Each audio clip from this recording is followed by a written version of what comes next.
Rando Pays vous propose cette semaine une randonnée hors des sentiers battus à la découverte de l'îlette fleur jaune à Cilaos, le long de la ravine Coin.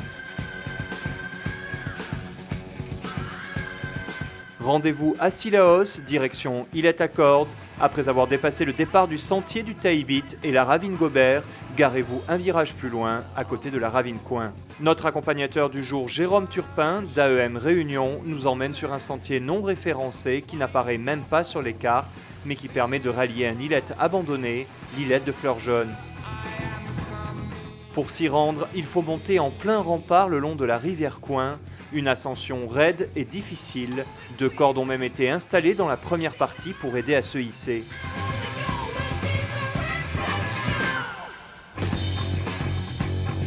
L'avantage d'un sentier sauvage, c'est que l'on peut y observer facilement les espèces, comme ces papangs qui n'hésitent pas à se poser sur la paroi en face de nous.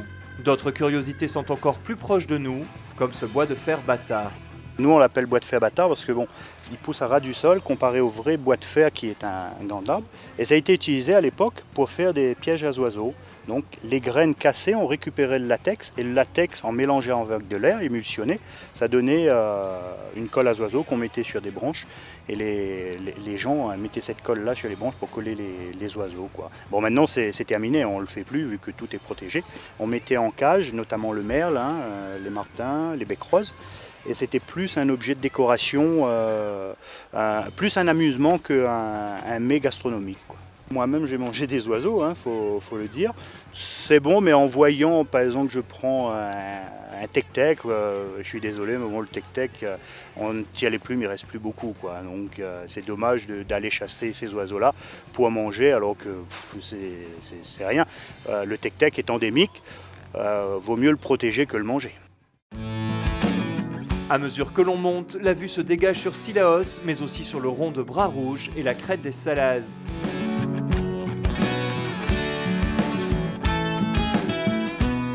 La route en contrebas semble déjà loin, et au-dessus de nos têtes, le ballet des papangs continue.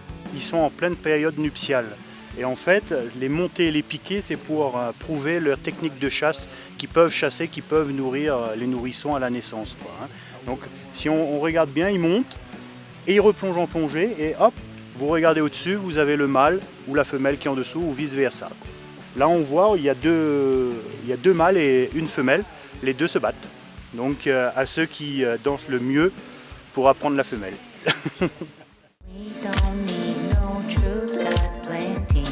Même s'il est peu connu, ce sentier reste très praticable. Il est en effet fréquemment entretenu par des groupes de canyonneurs qui l'empruntent pour redescendre la ravine Coin en canyoning. Un parcours de plus de 200 mètres de dénivelé avec des rappels allant jusqu'à 25 mètres. Même si les canyonneurs ne vont pas plus haut, la suite du sentier reste bien tracée. En crête, la vue se dégage à nouveau et cette fois-ci, on distingue aussi par où progresse le sentier du Taïbit. Là, on a le super sentier là, qui monte jusqu'au col du Taïbit. Et si on regarde bien, on voit 3 plateaux. Le premier plateau qu'on voit, c'est le plateau des Salazes. Le deuxième plateau, là, juste en face de nous, c'est le plateau qui mène à la Roche-Vert-Bouteille. Et le plateau tout en haut, c'est le plateau de la Plaine des Fraises. C'est le dernier plateau avant d'arriver au col du Taïbit. Et la rivière qui sépare entre nous et le sentier du col du Taïbit, c'est la rivière de Gobert. C'est un départ de canyon aussi. Une fois la montée terminée, une petite descente sous les Mahos vers la ravine fleur jaune permet d'atteindre le plateau avec un splendide point de vue sur le piton fleur jaune.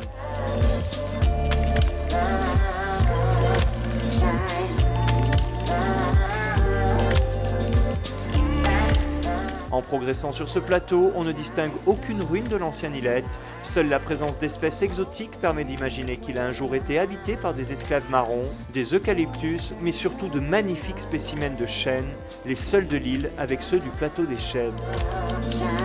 Des arbres insolites sur notre île qui contribuent à faire de ce lieu un havre de paix bucolique, bercé par la rivière en contrebas, qui ravira tous les randonneurs aimant sortir des sentiers battus.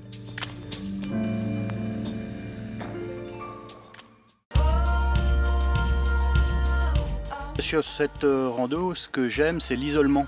L'isolement du site, quand on est sur le sentier, il n'y a personne sur le sentier. Et puis on a pas mal de choses à voir, notamment on a vu les papangs, ça sur des sentiers à La Réunion. faut quand même chercher assez loin pour trouver des papangs faire des parades nuptiales comme ça, et sans être craintif à se laisser voir, quoi. Le sentier est raide, faut le dire, le sentier est raide avec des grosses marches, des gros dénivelés. N'importe qui peut venir, mais avoir quand même un minimum de conditions physiques pour arriver jusqu'au plateau d'Illet-Flojaune, là où on est actuellement. Il est fortement conseillé, on va dire fortement conseillé de prendre un guide local pour vous emmener, parce que la trace n'est pas vraiment indiquée, donc il faut vraiment connaître où on va. Le but de ce sentier, on arrive à l'Illet-Flojaune, il faut savoir c'était un îlet longtemps entretenu par les esclaves marrons. Il faut savoir que l'Illet-Flojaune n'est pas très loin de l'îlet Tapcal. Donc qui dit Tapcal dit esclave marron, l'Illet-Flojaune dit esclave marron. Forcément, si on fait des recherches, on est presque sûr de trouver des vestiges de l'ancien temps, de l'avant l'abolition de l'esclavage, ici dans ce secteur, quoi.